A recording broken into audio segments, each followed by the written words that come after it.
Great to have you with us today. We're going to talk about AI-powered post-contact call notes. And it's a subject that perhaps you know a lot about, or perhaps it's just something that you're just learning about. But it is all the rage, all the talk.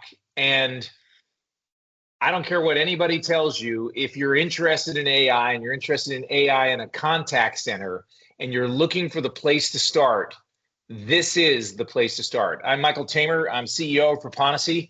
Great to have you with us today. For those of you that don't know some of the things that we do, certainly this post-interaction call notes is something that we definitely do. We also have a module that measures voice of the customer. So whether that be post-contact email surveys or IVR, we do that. Obviously, we do quality monitoring. We have a fully integrated knowledge base and training, and then all the performance management and engagement and gamification components that come together to drive the performance and to make sure that we're gathering customer experience and applying that customer experience not only to the company for whatever that value may bring in the products or services, but also trying to make sure that we get that data into the hands of the frontline agents, because nothing changes behavior more than customer feedback or any sort of customer input whatsoever. If you don't know, I have a podcast called the Contact Center Coach Podcast. Right now we have, I think, 144 different podcasts out there. So I always tell people it covers just about every subject that you can think of in leadership. They're about 17 to 22 minutes long. It is my speaking. You don't have to look at me, but you can hear my voice, and I cover every different area of leadership. I tell people, listen to one of them. If you hate it, listen to a second one. If you hate the second one, then don't tell anybody else about it. You can go on your way. But if you like them, please share them with other people. I think they're perfect, especially for new supervisors or team leads or people that are considering whether they even want to get into contact center leadership. And then I just think they're in very short bursts. There's a lot of information that I think could be of value to you or your team. It doesn't matter whether you're in QM or a supervisor, just any sort of a leader. I think they're appropriate. Of course, I also am wildly biased on why I think they're good. So anyway, today we're going to talk about AI-powered post-call summarization. And what does that mean? It's that summary of the customer interaction that's automated and done not by your frontline reps, but by the system itself. And the reason that everybody's in love with it is because it has such tremendous value, because there's some numbers behind post-call summarization that's significant and important. And that is that it usually can represent, and again, depending on your call length, 10% of the time of on the actual AHT when you're doing some sort of post-call summarization. And summarization is done because either A, you need the notes in case the client calls back again and you want the next rep to be prepared. I know that we're in the business, but think of the number of times that you've said, listen, I just called 5 days ago or 5 minutes ago. Can you see what they said last time? Can you see what I said last time? Can you see my unique, specific information that I want to make sure that they covered? Well, those notes is ability to make sure that there's notes available for the next call or for any sort of future customer problem or customer challenge. That ability to have those notes is very, very valuable. And so it's 10% of the time, but that time can be upwards of 70 seconds. And that's, of course, for a very high talk time where you might have that much time that someone's spending typing notes per call. But the other thing that we're going to talk about is that many organizations talk about this being a post-contact, right? We're going to reduce post-call work time by some percentage because that's when we do the notes. Well, I don't know about your business, but I bet you that 7 out of 10 of contact centers that I talk to, they're not doing those post-call notes during post-call. They're doing them during the call, which means that they're trying to do more than one thing at a time, which means that it's wildly distractive, which means not only is it impacting post-contact time, but it's also impacting the actual talk time as well. And then finally, the reason that it says 87% is because everybody can see the value that it brings. And there's a compelling reason why you want to do it. And that's because it has a definitive ROI. So why would you listen to this webinar, why does it matter? It matters because there's a direct return on investment from this work. And you know as well as I do that we're always trying to find ways that we can reduce costs. Matter of fact, every year budgets come around, we're always looking for a way to cut costs, and invariably it ends up being people, as opposed to the something that we can really grab a hold of and do something with, and that is time. So if you're doing post-call notes in this example and it's taking you 30 seconds, and of that 30 seconds in your post-call wrap up, you're spending 15 seconds inputting your notes. If we eliminate that note taking, which in this case is 15 seconds over 200 agents, it's $175,000 a year. Yes, those are real dollars. And of course, you can do that calculation for yourself. You can define how many calls your reps take a day, how much time they take in doing post-call notes, and multiply that times whatever you're paying them burdened hourly, and you can get your own number. So when you woke up this morning, if you happen to have 200 agents, where did you think you could find $175,000 that you could save in the coming year from being able to being able to reduce this cost? And the great news is that I don't know how this is going to sound, but it's almost a little bit like a gateway drug, because once you make this investment to go after the return of investment on this particular post-call wrap-up, you've now opened the door to a great amount of new information that you can use to continue to benefit from, continue to get return on investment from this area. So let's start with the operational challenges that occur with manual call notes. And quite simply, it extends AHT and it slows down call resolution. And it does that for a number of different reasons. Notes are inconsistent or error prone. It's just another thing that you have to teach your rep to do. Not only do they have to listen to the call, but they also have to listen and be aware of the components that you need to put into the notes. And if you're a BPO, you also know that this is something that can change on a regular basis, which means a client comes back to you and says, hey, listen, I need you to gather this information as well, or I need you to add this to the notes. And as a result of that, when you're doing any sort of QA with the reps, not only do you have to QA their performance and their communication and their soft skills and their accuracy and their compliance, you also have to QM their accuracy and their notes. Did they fulfill the 3 to 15 things that you require them to put into their call notes? And of course, with that comes error. People speed up, they miss things, they get upset during the call, so they don't necessarily hear the things that are going on. So there's so many different areas where manual call notes can cause some sort of an issue. And again, depending on your CRM, the ability of your CRM to make it easy for them to do call notes, or whether there's just something they have to extrapolate in every conversation, it can also take a lot of time to get somebody up to speed.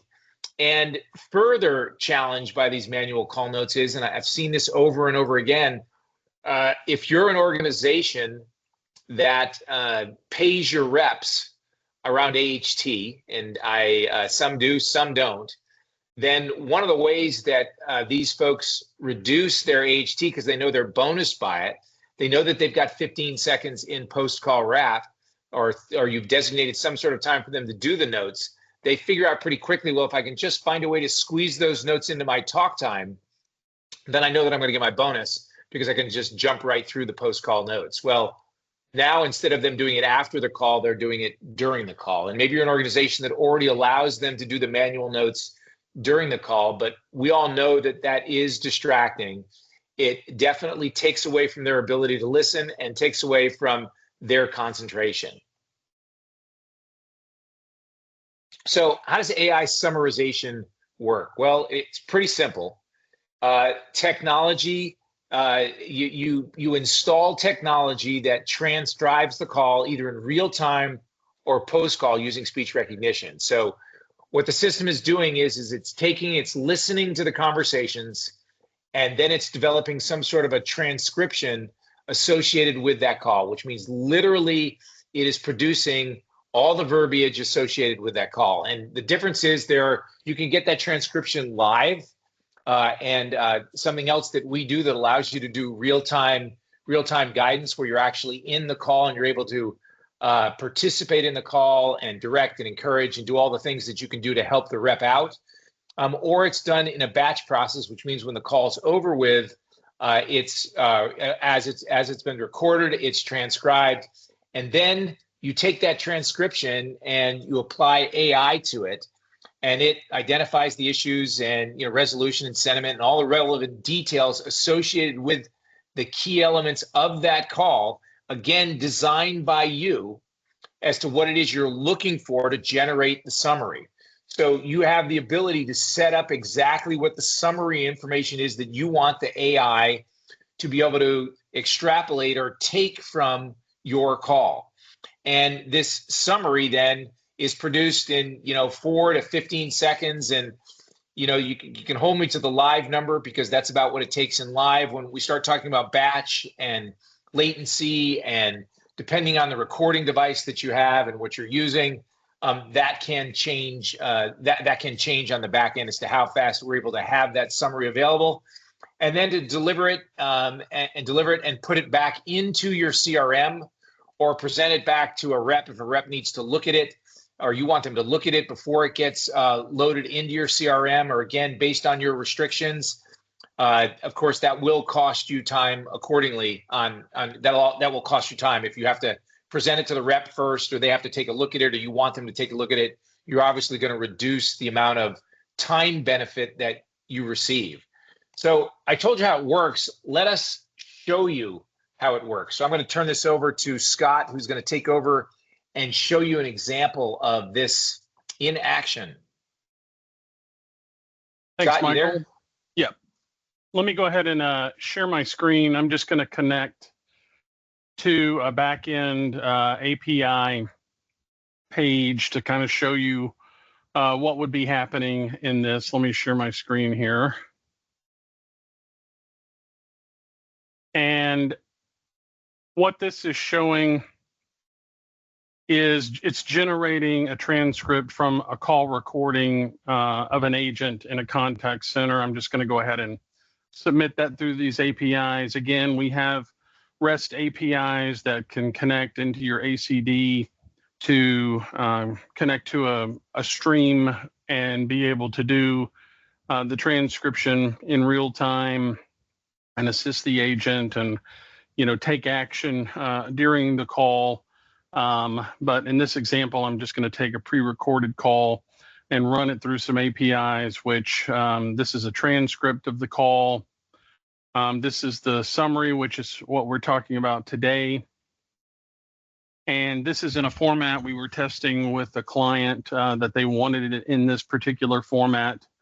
And then QA is also a piece that can also come with the post-interaction note summary. So if I log into Proponisi, into the account where this API was just run, and go to the AI quality page, I can see, details for how things are going year to date. I can look down here, and this is basically a breakdown of this particular scorecard that was built in Proponisi, and I can expand all the different sections and see the section scores, what percentage are passing and failing.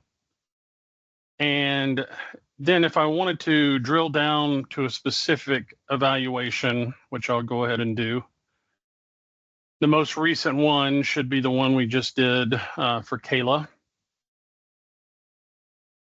And here it is here. It just happened a few minutes ago. And if I preview this individual view, I can see the individual evaluation that was just run through that call recording. You can see when you're building the scorecard in Proponisi, you can assign, certain weights and point values to each of the questions.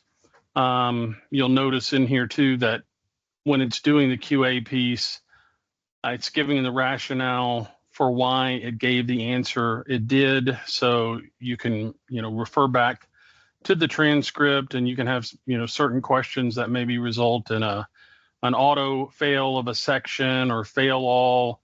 The other things we're doing is when we're doing the summaries and the QA, we're tagging a reason code for the calls. And that's something that is also beneficial because you might be using disposition codes to do some of your analysis, and on busy days or, depending on how an agent's day is going, they may be choosing general or, some vague call, and it's really hard sometimes to understand what are the call drivers coming in. So along with that summary, we tag it with a reason code so that you can also get a handle of what call drivers are coming in. And then this is the summary where you can see it's giving the customer info, what were the key issues that were raised, what actions were taken, what follow-up is required,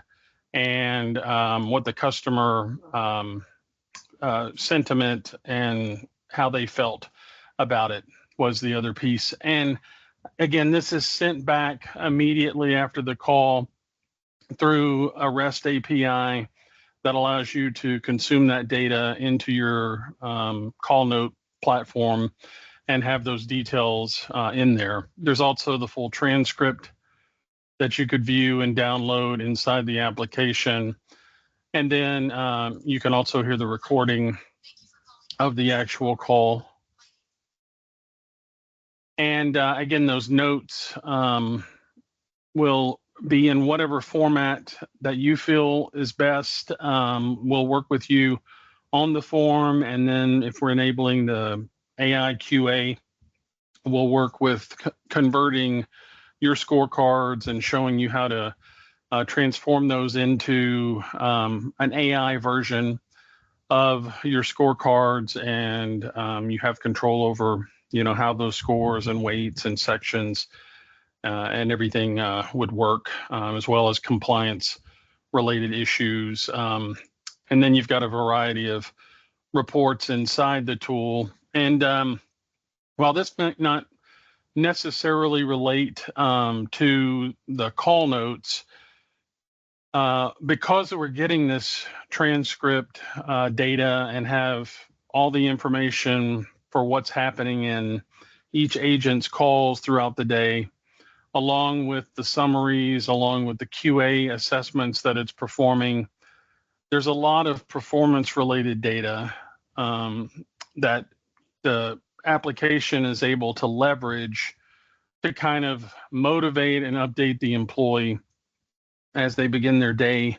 They can sign into Proponisi, and they'll see a feature we have called My Start, which is just a quick sort of almost like a huddle or a coaching session that's maybe a 2-minute coaching session, only it's with the AI engine in Proponisi. And so I'm just going to log in as an agent and let you see what that looks like, just to kind of get an idea. So when Rachel logs in, she sees this message. She sees this is going to take about 2 minutes. I might talk about some of the components in here just to explain what they are, which might make it take a little more than 2 minutes, but we're really sensitive to time and how important time is in the contact center. But this is a way that you can get the agents motivated and understand how their performance is going, give them some challenges for the day, information they need, and really prepare them to get off on the right start as they begin their shift. One thing just to mention, you'll see this quote in here from Venus Williams. As it's presenting this information, agents, when they log into Proponisi, can go in and, if they have a profile, they can pick an avatar. They also can show what some of their interests are. They can click in here, and this can be edited. But if I look at, the options for other things, maybe she's also into The Mandalorian, and we'll just go down and save that.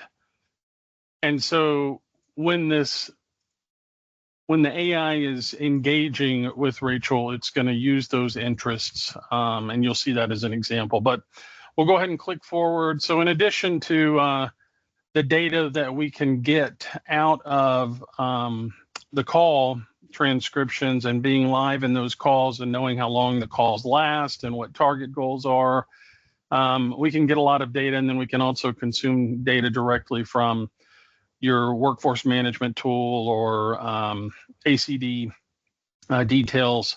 But this is where we give a recap of some of their KPIs, how they're doing. It's got another quote in here related to tennis, which is an interest of Rachel's. We also do surveys, post-contact surveys, and then if you're doing those already, we can consume your survey data and present a positive, comment to the agent. The AI can also track, perfect attendance and show that they're on a streak for that, or it could be a streak around perfect, QA results. And then here is from being exposed to the call and being able to do that transcript and summary, we're able to provide some additional feedback just about their previous day. And here's some of the examples that could be in here. This is configurable to your liking and taste, but this would have things like the calls handled, what their QA portion of the score was, what their compliance rate was with any compliance related questions.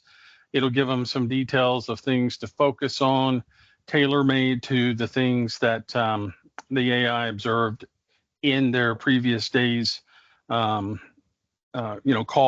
handling. And it's showing here that only 70 out of 80 calls had the proper closing question, and there's a little tip in here for that. They can also see, some training information, and these are other features within Proponisi, one-on-ones, which is also integrated into that QA data. And the agent can, add an agenda item. Maybe they want to talk about their closings. I need a little AI here to help me spell. There's achievements that can also lock into this, where they can unlock different achievements. There's, legacy scores, whether that's on CSAT surveys or QA results. We'll acknowledge that. We'll give them a tip based on what the AI has learned that they need to be working on. So this is just a quick way. By the way, Rachel is also, one of her interests is the TV show The Office. So she's going to see that. Any recognition that's come in from a supervisor through the shout out feature in Proponisi. Some more pop quizzes that are generated to address any of the challenges that the agent has in their calls. So if it starts to detect, that there's maybe 3 advocacy statements that they're required to say in a conversation, and they are not doing that, maybe they don't know the importance of it, so we'll quiz them on it as a way, to continue to reinforce skills they need to improve. And then there's also a pulse check where there's 7 questions we believe are core questions for agent engagement that are also answered. So that's another piece of data when you're looking at employee performance, where now you've got, insight into 100% of the calls they handle, the other KPI data that's coming in, the AI insights, and then you can also know how engaged they are. So you can find, people potentially at risk of leaving and use that to help with attrition. And that's the end of Rachel's My Start and how it incorporates some additional AI and a lot of the details from the calls that are being evaluated and summarized through the AI. And there's also a feature similar to that for supervisors that they could see each morning, only it would just walk through specific details of their team, explaining, who might need some recognition, who might need some help, and what the system is doing automatically to help improve performance in areas that specific agents are having challenges in. So with that, Michael, I'll go ahead and pass it back over to you, and we'll be looking for any kind of questions that you have in the chat. We'll be answering those along the way. Thanks. Great, Scott. Thanks. Let me just make sure that I get back to my screen. I know you guys can see me. Can you see, does it say live demo on as well? Yes. Okay, perfect. All right. Hey, thanks, Scott. And I think there is a chat question out there for you to answer. At least I saw one there just before I jump back on here again. So anyway, so now let's talk a little bit about the benefits of AI-powered summarization. What do we actually get out of it? What's the return that we receive? And it's not listed here, but I'm going to tell you the first one. And the first one is maybe in the history of time in a contact center, you don't have to do anything. This technology doesn't require extra effort by the supervisor. It doesn't require extra effort by the agent. It doesn't require extra effort by an administrator. It doesn't require extra effort by anyone. In other words, you can get the benefits simply by having the technology, agentic technology that actually takes an action, listens to the call, summarizes it in exactly the format that you choose, and puts it back inside. And yes, there'll be you'll have to do some integration with your IT department to make sure that you can get loaded into CRM. And we've got to hook up, obviously, to your CCAS or whatever the system is that you're using so we can get the data. But it doesn't require any effort or any heavy lifting on certainly any sort of leadership within the contact center. So let's walk through. So first off, you're going to end up with reduced handle time. And that's, of course, where we're getting the savings. When we showed you the financial return, the return was directly related to the post-call work time. I don't know whether your organization breaks the AHT down between talk time and post-call work. Obviously, there's also a hold time, but that's not significant in this particular evaluation. But you will get a return, a reduction in the length of time in your post-call notes, or you're going to get a reduction in your actual talk time. And of course, because we've reduced that, because we've taken that out, that's going to allow you to speed up and get on to the next call, which of course is of value because that means we need less resources to get the work done that we need to get done. And in any sort of a contact center environment, when there's one less thing to do, everybody wins. And again, based on your particular business, based on the burden that you've already put on your frontline reps to do this summary, again, whether it's a pretty simple summary or whether it can be a complicated summary, and you're particular about the information you're trying to receive, that might be something that's pretty easy and a no-brainer, but it might also be something that you're overcoming that's been pretty burdensome. And again, if you're a BPO, you've probably had this requirement for call notes change over time, and just a simple change order in the call notes that you're supposed to be collecting can dramatically change your AHT, which can then change your performance and everything associated with how you do your business. So it's a win from reduces handle time across the board. The second thing is, of course, is that now we've got much more accurate data because we're using the system to actually record the data, so it knows what it's looking for. And that clear, distinct summary without any human error buys us so many things. The first thing is, one, we don't have to do any sort of QM of the manual data that we're putting in today. There are no surprises when we do actually have to go back and look for this customer data and wonder whether we had a Rose or a Daisy or a Weed that might have done the summary, and maybe we've got a good summary, maybe we don't. The consistency of the technology will allow us to make sure that happens. We of course, that reliable documentation warms the heart of legal, warms the heart of leadership in the contact center, and ensures that we have the documentation necessary when we need it. And for the most part, we don't need it. But when we do need it, it's very nice to have the confidence in knowing that the information that's in there is going to be information that we can put to use. The third one is the actionable insights at scale. And I mentioned earlier that this really is a gateway. It really is a gateway drug.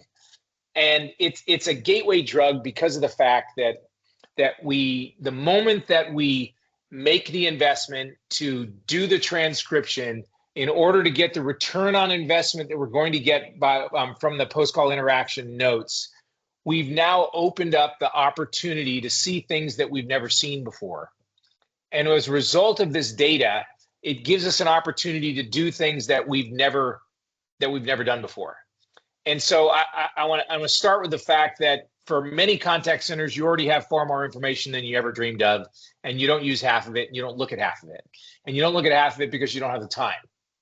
And you don't have the time because there's way too many other things going on. So what changes with this is that not only do we get this new group of data, but we've now had the ability, whether it be through AQM or through some other, automated quality management, as Scott showed you, we now have the ability to be able to take this data together and learn some things and make some assumptions and look for some connections or that we may not have seen before.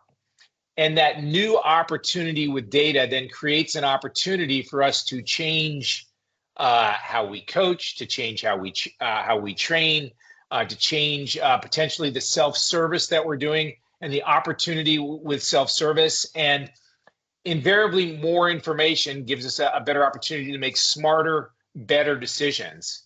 But there's also more conclusions that are drawn from this data, because not only do we gather the data and quantify it, but we can also use AI to assess it, AI to give us some insights on some steps that perhaps we've always thought, but never really known and never really had the time with which to do it without waiting for some sort of business analyst to do some sort of a deep dive, or perhaps based on where you are in the contact center infrastructure, there's a lot of deep dives going on. It's just that the deep dive never gets to the point where you can actually make use of the data. So this opens the door to the opportunity for us to be able to do some things that we've never been able to do before. And that has great value and can have great value to you and your organization.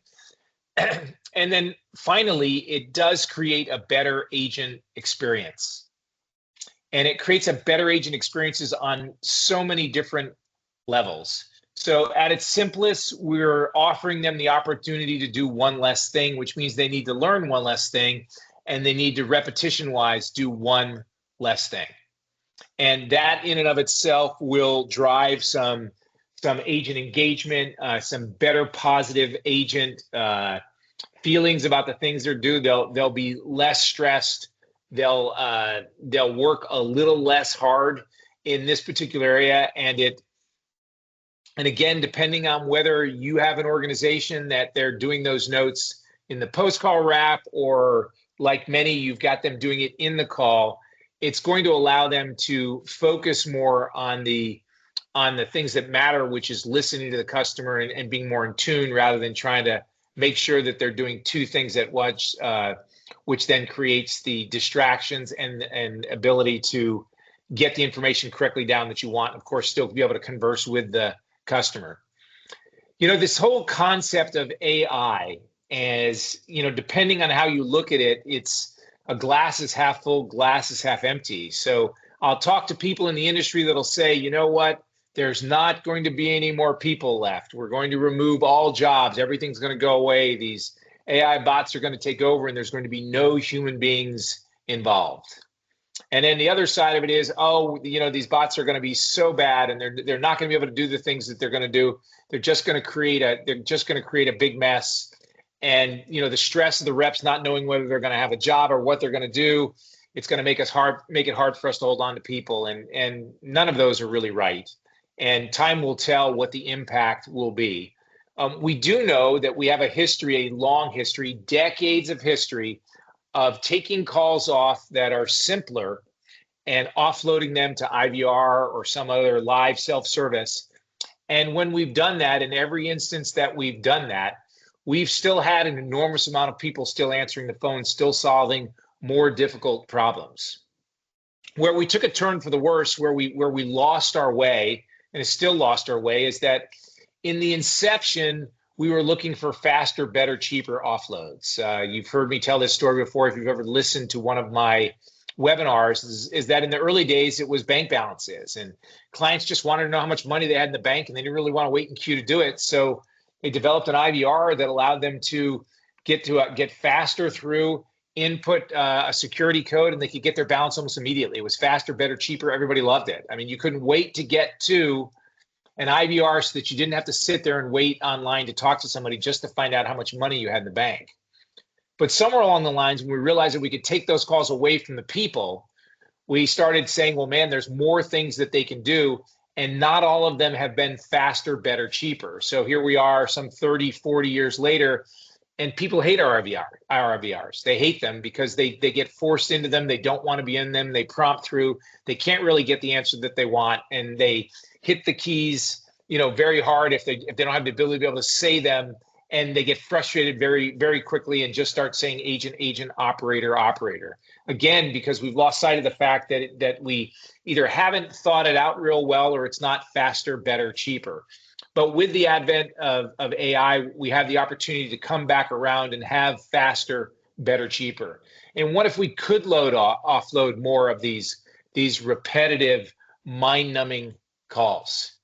Could we potentially in the future have less attrition because we were able to get rid of the mind-numbing, bored out of their minds, can't wait to leave people that didn't really want to be there to begin with, and end up with people that, along with post-contact notes, but real-time assistance, more coaching, more encouragement, have an engaged, better informed, better prepared, more successful employee now that's answering calls because they have all the resources necessary so that they can get them done, and they can get them effectively done, along with agentic pieces that are adding to their speed, adding to their knowledge, adding to their attitudes associated with them, making it a much better experience for them across the board.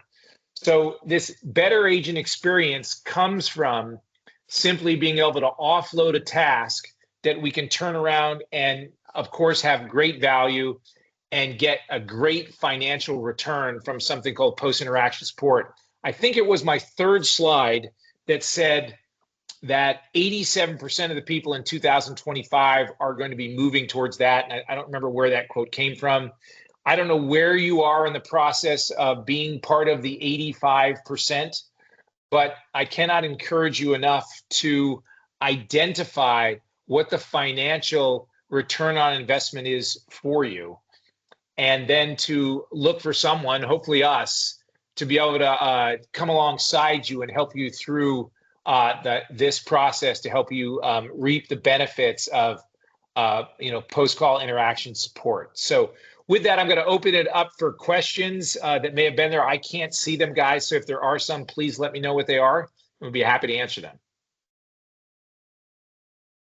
So were there any, or are there any? There have been in the chat. Scott has been answering them, but if anyone else wants to throw one in the chat for Michael to answer, we can hang on a couple minutes and see if any come in. Yeah, and also Scott can answer those as well if you're tired of listening to my, if you're trying to listen to me. It's intentional. We do it whenever we do one of these webinars, and that is that we recognize and value contact center time. And I know you've scheduled the time to be able to listen to us, but I always want to try to make sure that we leave time for question and answers, but also to be able to give you back minutes that you can then apply to a problem that you've got outstanding, or maybe just a little bit of rest, or maybe something you can learn that can advance your career. So it's always always feel like I'm proud to be able to give you back minutes that you can reuse in your contact center. So just another note, we're always open to different webinar subjects that you might want us to share or might want us to spend some time on. If there's something that fits, please let us know. Also, I feel the same way about my podcast. If you haven't listened to my podcast, I would encourage you to go out and look for the Contact Center Coach and listen to it. Hopefully you enjoy them. Again, if you hate them, don't tell anybody about it. Just go on with your business. So Kevin Scott, I'm going to close this down unless you tell me there's a question that we need to answer. So we do have one Yeah, it more, looks like Scott. there is one additional question. So yes, on the front end, you're able to create a form, and in that form builder, you can build sections, you can add section weights, you can put point values in there for the particular answers that you're looking for. We do work with you in the implementation of your first scorecard to help it get into a format that the AI understands, which is basically a very objective versus subjective scorecard is what we recommend. So in some cases, in addition to, something like, did the agent use the appropriate greeting, that might be a yes or no question with a point value associated with it. But when the form is being built, you'd have additional details in there, like what are some of the examples of that? What does that look like? And it wouldn't be that the AI would be using those examples to look for verbatim statements. It's just a way to show the AI what that greeting means or looks like. So, you create that question, and then the criteria behind it might be, mentioned their name, the company name, asked how I can help you at the start of the greeting, and then the AI knows what that means when you have a question like, did the agent follow the appropriate greeting? And then, from a pricing standpoint, if you reach out and contact us, or if you give us some details and you're interested in pricing, we've got some information. We could set up a quick call and have a discovery call with you and put together a quote based on, a custom solution for your location, and, kind of look at what technology we'd be integrating with, and just have a quick discovery call to, to give you those details. Yeah, and I might add that gateway component that, once you've made the decision to go with post-interaction support, you are fully available to be able to do, automated quality management, which means that you can now get a quality score on 100% of your calls, which if you're doing QM today, which I suspect 100% of you are, there are cost savings and benefits that you can receive out of, redirecting resources, not doing as many manual QMs as you're doing today. So there's just great value and benefit. But that's why this entry point, this AI entry point for a contact center is so exciting and so fun to take a look at. So, okay. And I see a question in there too. From Jim, that's something we can definitely do if you just reach out. And I think you might have our email or my email. We could definitely set that up. Okay. Well, with that, we're going to go ahead and close it up. We're grateful that you're here. Look for my next podcast, which should be coming up here in the next 3 to 4 days. And as always, it's great to talk to you.